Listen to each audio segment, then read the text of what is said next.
4월 마지막 주 주일 하나님께 예배드리기를 사모하기에 또 이 온라인 예배 오신 우리 JT인지 여러분 진심으로 또 사랑하고 또 축복합니다. 여러분들 지난 한 주간 동안 또 중간고사로 인해 많이 힘들었죠? 여러분들 하나님께서는 여러분들의 그렇게 최선을 다하는 모습과 또 하나님의 말씀을 실천하기 위해 고군분투하는 여러분들의 모습을 기뻐하십니다. 또 그를 통해 또 하나님께서는 영광 받으십니다. 계속해서 또 공부 가운데 또 학업 가운데 또 시험 가운데 하나님께 영광 돌리는 우리 JT인지 여러분 되기를 소망합니다. 더불어 오늘의 예배를 통해 또 우리 믿음의 선배들이 걸어갔던 그 믿음의 길을 오늘 하루 또 알아가는 시간이 되길 소망합니다. 우리 주 예수 그리스도 아버지 하나님을 찬송하리로다. 그의 많으신 긍휼대로 예수 그리스도를 죽은 자 가운데서 부활하게 하심으로 말미암아 우리를 거듭나게 하사 산 소망이 있게 하시며 썩지 않고 더럽지 않고 새하지 아니하는 유업을 있게 하시나니 곧 너희를 위하여 하늘에 간직하신 것이라. 아멘.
다시 한번 처음부터 고백합시다. 나는 하나님을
내 영혼 거룩한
사랑과 은혜가 충만하신 하나님 아버지 감사합니다. 코로나로 인해 어려운 상황에도 온라인으로 하나님께 예배드릴 수 있게 해주시니 감사합니다. 하나님, 요즘 중간고사 기간입니다. 공부하는 우리에게 지혜를 주시고 체력 주셔서 하나님을 위해 시험을 칠 수 있게 해주세요. 오늘의 예배를 하나님 함께 해주시고 오늘 말씀 전하시는 안세주 목사님 말씀을 통해 은혜 받게 해주세요. 감사합니다. 이 모든 말씀 우리 주 예수님의 이름으로 기도드립니다. 아멘. 내가 내게 명령한 것이 아니냐. 강하고 담대하라. 두려워하지 말며 놀라지 마라. 내가 어디로 가든지 내 하나님 여호와가 너와 함께하느니라 하시니라. 여러분 안녕하세요. 한 주간도 잘 지냈나요? 여러분에게 있어서 두려움은 어떤 의미인가요? 이 두려움에게 인사하는 법이라는 책에서 주인공 여연은 고등학교 2학년 여학생인데요. 암으로 투병하던 엄마와의 이별을 통해서 그녀는 두려움이란 단순히 무섭다는 의미를 넘어서 막막한 것이라 이야기합니다. 막막함. 살아가다 보면 막막할 때가 있지요. 이 앞이 캄캄하고. 막막하다를 국어사전에서 이렇게 말합니다. 첫 번째 의미는 쓸쓸하다, 고요하다. 두 번째 의미가 이 의지할 데 없이 외롭고 답답하다인데 이 두 번째 의미가 와닿네요. 특별히 코로나 시기 속 우리 고3들 얼마나 막막할까요? 이 시기를 보내고 있는 우리 청년 선생님들 얼마나 막막할까요? 여튼 우리는 살아가다 보면 이 참 의지할 데 없이 외롭고 답답한 막막할 때가 찾아옵니다. 그럴 때 우리는 어떻게 해야 할까요? 하나님은 이스라엘 백성들을 광야에서 40년 동안 인도하셨습니다.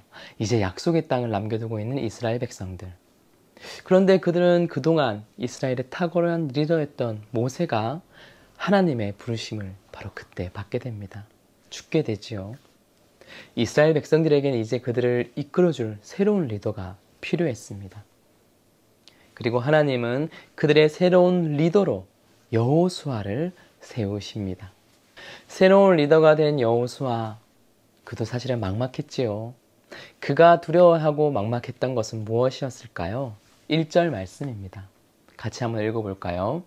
여호와의 종 모세가 죽은 후에 여호와께서 모세의 수종자 눈의 아들 여호수아에게 말씀하여 이르시되. 모세는 이스라엘 백성들에게 아버지와 같은 존재입니다. 더욱더 이 이스라엘 백성들 이집트에서부터 끌고 나온 한 나라의 최고의 지도자이지요. 여러분, 한 나라의 지도자가 죽으면 백성들은 불안해하고요. 참 그 슬픔에 빠집니다. 이스라엘 백성들도 아마 우왕좌왕 했을 것입니다. 이런 상황 가운데 여호수아를 막막하게 했던 두 번째, 여호수아를 두려웠게 했던 두 번째는 바로 다름 아닌 가나안 사람들입니다. 그곳에는 7 원주민들이 살고 있었다고 합니다. 사실 이 약속의 땅 가나안 사람들이요, 이스라엘 백성이 들어온다고 했을 때 웰컴 투 가나안이라고 플랜카드를 써서 이스라엘 백성들을 기다리고 있지 않았습니다. 그들은 가나안에 한 발짝이라도 들어오기만 해봐라, 가만두지 않겠다 하면서 이스라엘 백성들을 벼르고 있었죠. 모세의 죽음, 그리고 가나안의 상황들, 이런 주위 환경의 상황들을 이해한다고 칩시다. 여호수아의 마음을 가장 답답하고 또 두렵게 했던 것은 사실 그들의 동료, 친구 이스라엘 백성들이었습니다. 출애굽을 하는 순간부터 이스라엘 백성들은 사실 여러 불만들이 있었습니다. 필요한 것이 없으면 불평불만하게 일쑤였죠. 오죽했으면 모세는 이 십계명 돌판을 부수고 그 돌을 갈아서 백성들에게 마시게까지 했을까요? 하나님도 여러 번 이스라엘 백성들에게 화를 내셨습니다. 이처럼 여호수아는 종합적인 이 위기 앞에 서 있었습니다. 불안함과 두려움, 의지할 데 없이 외롭고 답답하고 막막했습니다. 그런데 성경은 바로 그때 하나님이 그런 여호수아에게 찾아오셨다고 말씀합니다. 찾아오신 하나님은 여호수아에게 이렇게 말씀합니다. 1장 9절, 강하고 담대하라. 두려워하지 말며 놀라지 말라. 내가 어디로 가든지 내 하나님 여호와가 너와 함께 하느니라 하시니라. 여기서 두려움에 떨고 있는 이 여호수아에게 나타난 하나님의 반응에 주목해 볼 필요가 있습니다. 하나님은 그저 두려움 가운데 있는 여호수아를 너 왜 두려워해? 하면서 책망하거나 꾸짖지 않으시고 그의 마음을 헤아려 주십니다. 여러분, 신앙생활을 하다 보면 여러 감정들이 들 때가 있습니다. 때론 불안하고, 때론 두렵고, 때론 슬프고, 때론 하나님이 정말 계신가 하는 회의가 들기도 합니다. 하나님은 그런데 그런 감정들을 외면하라고 말씀하지 않으십니다. 오히려 그 마음을 들여다보시면서 함께 그 감정을 느끼십니다. 이처럼 여호수아에게 나타난 하나님의 첫 번째 모습, 그것은 바로 하나님은 공감하시는 하나님입니다. 우리가 부르는 찬양이 있죠. 공감하시라는 찬양. 하나님은 인간의 아픔과 고통을 외면하시는 분이 아니십니다. 그 아픔과 고통과 두려움과 그 막막함을 공감하시며 헤아려 주십니다. 그러니 여러분, 두려울 때 하나님께 솔직하게 여러분의 감정을 표현해 보세요. 이렇게 말이죠. 하나님, 저 두렵습니다. 하나님, 저 막막합니다. 하나님, 저 어떻게 해야 할지 모르겠습니다. 라고 말입니다. 하나님은 두려움 가운데, 막막함 가운데 있는 여호수아의 말씀을 여러 번 말씀을 통해서 그의 마음을 어루만지셨습니다.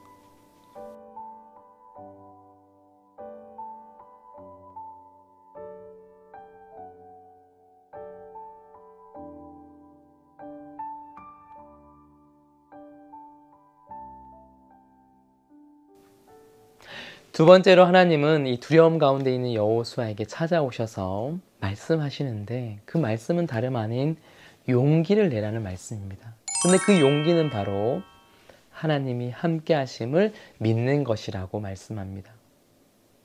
여러분, 이 말을 듣고 위로가 되나요? 용기가 나나요? 하나님이 함께 하신다는 말을 듣고 말이죠. 여러분, 이 말은 어떤가요? 희망에는 두려움이 없습니다. 생각해보면 두려움은 희망이 없는 데서 시작되는 것이 아닐까 생각합니다. 막막함도 마찬가지겠죠. 그런 의미에서 하나님이 함께 하신다는 말은요, 바로 희망적인 메시지. 하나님은 우리의 희망이십니다. 하나님은 너의 희망이다 라는 그런 의미가 담겨져 있습니다. 하나님이 우리와 함께 한다는 것은 결국 희망이 우리와 함께 한다는 말이고, 그 말은 결국 두려움은 사라지게 된다는 말씀이지요. 여러분, 사실 사람은 두려움 가운데 있으면 잘 움직이기 싫어합니다. 우리는 시간이 있으면 운동도 하고 공부도 할 것 같습니다. 그러나 미래에 대한 비전이 없으면, 희망이 없으면요, 아무리 시간이 있어도 이 공부나 운동이 잘 되지는 않습니다. 주저앉아 있고 이 막막함과 두려움 가운데 있는 이스라엘 백성들, 그리고 여호수아에게 하나님은 찾아오셔서요, 내가 너와 함께 할 거야. 네가 어디로 가든 내가 너와 반드시 너를 떠나지 않고 너를 버리지 않고 함께 할 거야 라고 말씀하십니다.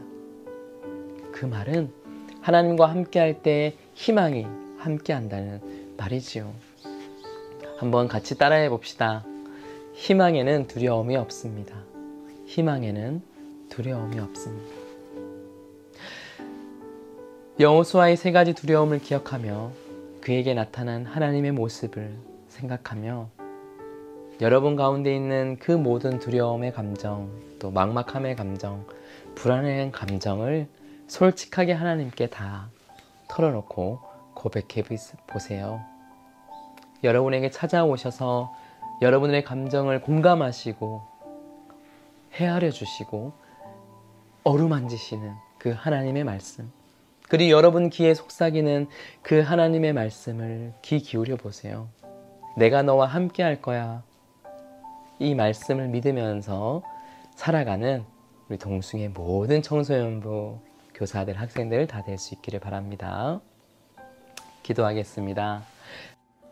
하나님, 우리 동순교회 청소년부를 불쌍히 여기시고 긍휼히 여겨셔서 여호수아처럼 살아가도록 하나님 함께 해주세요. 예수님 이름으로 기도합니다. 아멘.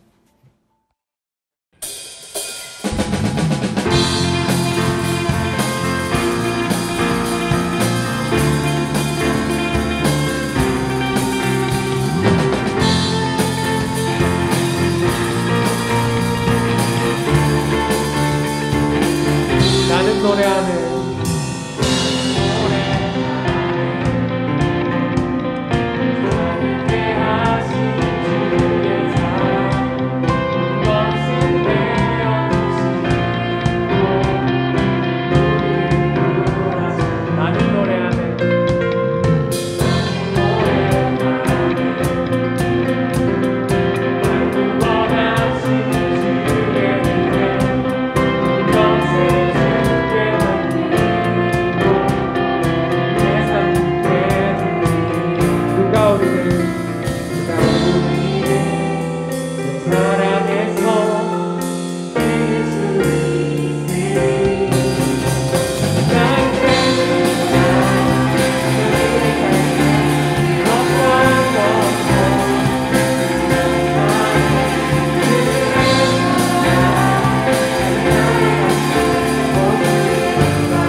한 주간도 여호수아의 말씀을 기억하며 살아가는 동숭의 모든 청소년부 다 되기를 소망합니다. 기도하겠습니다. 주 예수 그리스도의 은혜와 하나님 아버지의 크신 사랑과 성령님의 감화감동 교통하심이 두려움과 막막함 가운데서 하나님이 함께 하심을 믿으며 살아가기를 원하는 동숭의 모든 자녀들 가운데 이제로부터 영원토록 함께 하시기를 간절히 축원하옵나이다. 아멘. 4월 25일 청소년부 광고 시간입니다. 여러분, 첫 번째 광고입니다. 여러분들, 오늘 예배 이후에 또 사랑방 모임 있는 거 잊지 않으셨죠? 또 오늘 선생님과 또 우리 친구들과 함께 또 하나님의 말씀에 대해서 더욱더 알아가는 시간이 되길 소망합니다. 여러분들, 두 번째 광고입니다. 다음 주는 어린이 주일로 우리가 주일을 지킵니다. 그리고 또 우리 함께, 또 우리 동순교회 교회학교 함께 하나님께 온세대 예배로 드리게 됩니다. 다음 주에 꼭 온라인으로 온세대 예배 있는 거 잊지 않고 예배에 참석해 주시면 정말로 감사하겠습니다. 여러분들, 세 번째 광고입니다. 여러분들, 계속해서 다윗의 주머니 창공, 창조와 공동의 집이 진행되고 있습니다. 여러분들 강의를 또 시청하였고 또 더불어서 또 이제 제로 웨이스트 키트와 또 우리 바질 키우기를 통해서 여러분들이 열심히 실천하고 계시리라 생각이 됩니다. 변호사님, 바질은 이제 서서히 물을 너무 많이 줬는지 좀 썩어가는 것 같은데 이처럼 하나님의 생명과 또 하나님이 주신 이 창조물을 보존하는 것은 쉽지 않습니다. 하지만 우리가 계속해서 실천해 나가길 바랍니다. 아직도 인증샷을 보내준 친구가 없는데 꼭 보내주시면 감사하겠습니다. 그러면 선물이 있으니까요. 여러분들 계속해서 참여해 주시면 감사하겠습니다. 여러분들, 그리고 마지막 광고입니다. 지난주 광고에 나갔던 것처럼 우리가 매 교재 안에 이제 QR코드를 통해 또 예배에 통해서 배운 것들, 또 사랑방 모임을 통해서 배운 것들을 적고 또 피드백할 수 있는 페이지를 만들었습니다. 여러분들, 지난주에는 총 2명의 친구들이 참여했습니다. 우리 이제 1학년 방에 또 우리 태곤이, 그리고 또 우리 3방에 또 용여이가 참여를 해줬는데요. 우리 두 친구에게는 전사님 예배 이후에 바로 또 문화상품권을 보내드리도록 하겠습니다. 우리 청소년부 여러분들도 함께 참여해서 꼭 이 말씀을 한 번 더 기록하고 우리의 생각들을 한번 정리하는 시간을 가졌으면 좋겠습니다. 여러분, 광고는 여기까지고요. 또 이번 주 한 주간 동안 또 중간고사 화이팅하고 또 코로나로부터 또 안전하게 또 하나님으로부터 보호받는 시간 되길 바라며 다음 주에 만날게요. 여러분들, 그러면 안녕.